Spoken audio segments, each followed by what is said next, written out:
Perfect. All right, so this is, as everybody knows, Memorial Day weekend. And so we're going to take a moment at first to honor and acknowledge, just in our hearts, the people who have died, doing something that they consider to be a great cause. The people who have died serving in the military in this country. If you have personally lost somebody who served in the service, I'm sorry for your loss. But at the same time, our country says thank you. So we're honoring that, people who willingly said, I'm putting myself at risk because I believe in something greater than myself. For me personally, and probably for many of you, it's a little bit bittersweet. Because those of us who are praying for peace in this planet, we really look forward to the day when we don't honor war. We look forward to the day when we don't have to honor heroes who died that way. And so it's a little bit bittersweet.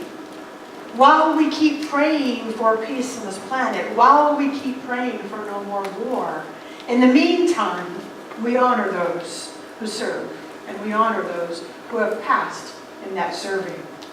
Holding those both gently in our hands. The truth of praying for peace as a possibility, and the gratitude for those who defend this country. We hold that like this.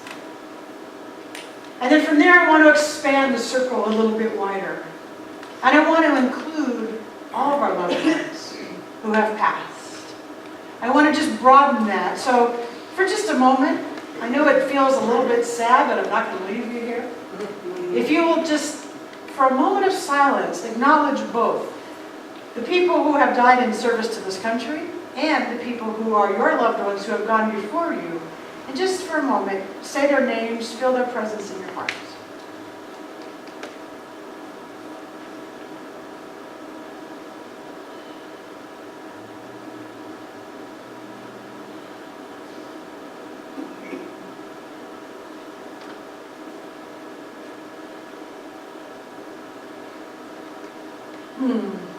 And so with that expansion of our loved ones, I want to stay on that for just a minute. You may open your eyes if you've got them closed. Sometimes we refer to it as a loss, but we can be assured that our loved ones are not lost. They have made their transition, is what we call it here, making a transition from one form of life to another. And even though for us who are still here on earth, this can be a difficult time. When we have somebody pass, sometimes the emotions are sadness. The emotions may be anger. The emotions may be fear. The emotions may be confusing. The emotions may be acceptance. There's a lot of things that go into the passing of somebody. And so at every memorial service that I do, right at the very beginning, I always tell the people, feel everything that you feel. There is no right or wrong way to feel when somebody makes that transition. Some people come to a memorial service and they're giddy with laughter, and they almost feel guilty because they're laughing, and I tell them that's okay. A lot of people feel sad or angry. That's my little baby right there. My little baby. You know, so all the feelings are valid. I also say to memorial service, I remind us that it's part of life. That the passing from this form to the next form is simply a part of life. And I ask people to consider something like a flower. You know, as it starts as a seed and it pokes through the dirt and it grows and then it has its time of full bloom, full fragrance, full beauty, and then eventually the petals will fall off and the flower will die back into the earth simply to nourish the soil for the next flower. That's easy. That's easy. We say, yes, that makes a whole lot of sense. And so what I ask people is just to consider the same thing for us human beings. That we have our time where we are a little seed, and then we come into life and we grow. We have our time of full blossoming and full bloom, and then our leaves fall off. Things droop a little and we fall down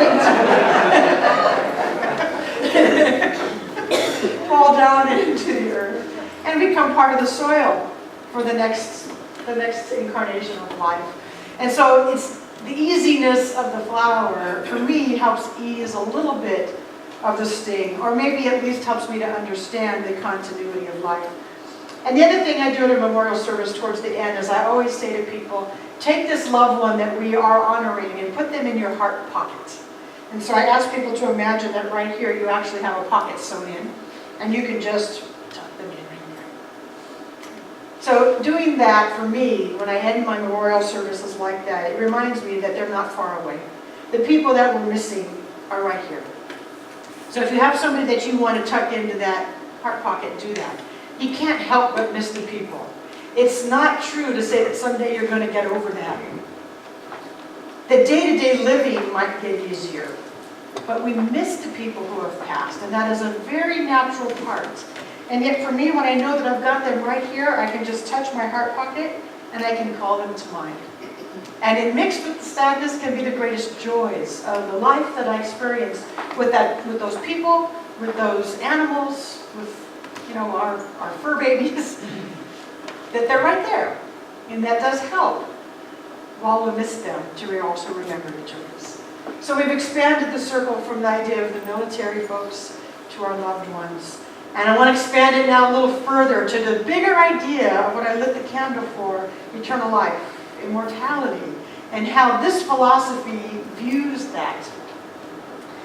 Every philosophy that I've ever read about teaches some form of eternal life. Every religious philosophy, I shall say, teaches it in some way, shape, or form.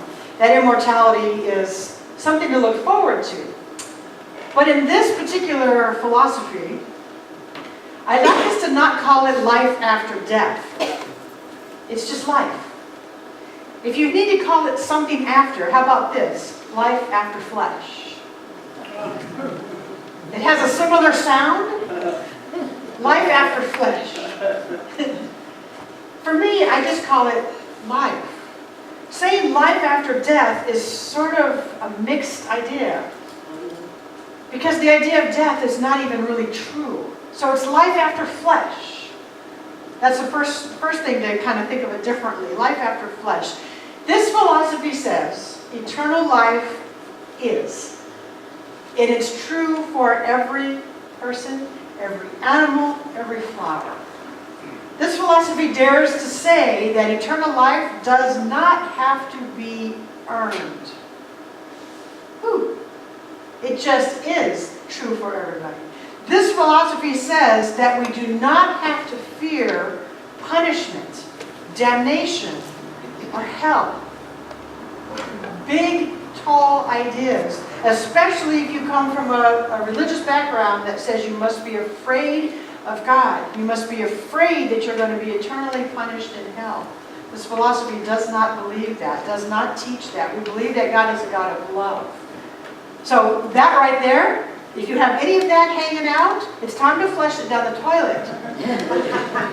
If you want the fear, hey baby, it's yours.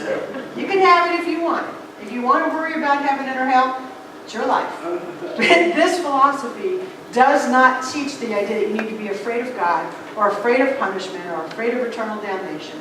That you don't have to earn it. And get this, there is no extra credit to buy a ticket to heaven. No extra credit. Oh, if I do this extra good, maybe I'll buy that ticket. No. We say eternal life either is or isn't. This philosophy says it is. So every single person will leave this flesh and go on to something else after that. What you call it is up to you. All right? Ernest Holmes said that we leave these bodies with a continuation of our personality, of our memories, of our consciousness. That we're going to leave here with some sort of memory or some sort of conscious awareness of it. He also believes that we will be recognized by others and that we will recognize others. Well, that's a really comforting thing, and a lot of religions teach that idea, provided you get to go to the right place. We just say, yes. I love that idea so much. I'm already planning who it is I'd like to meet me when I make this transition. And my granny raised me for the first 3 months of my life. And so we have a really strong bond. And the really interesting thing, my granny in her later life was a Jehovah's Witness. And she believes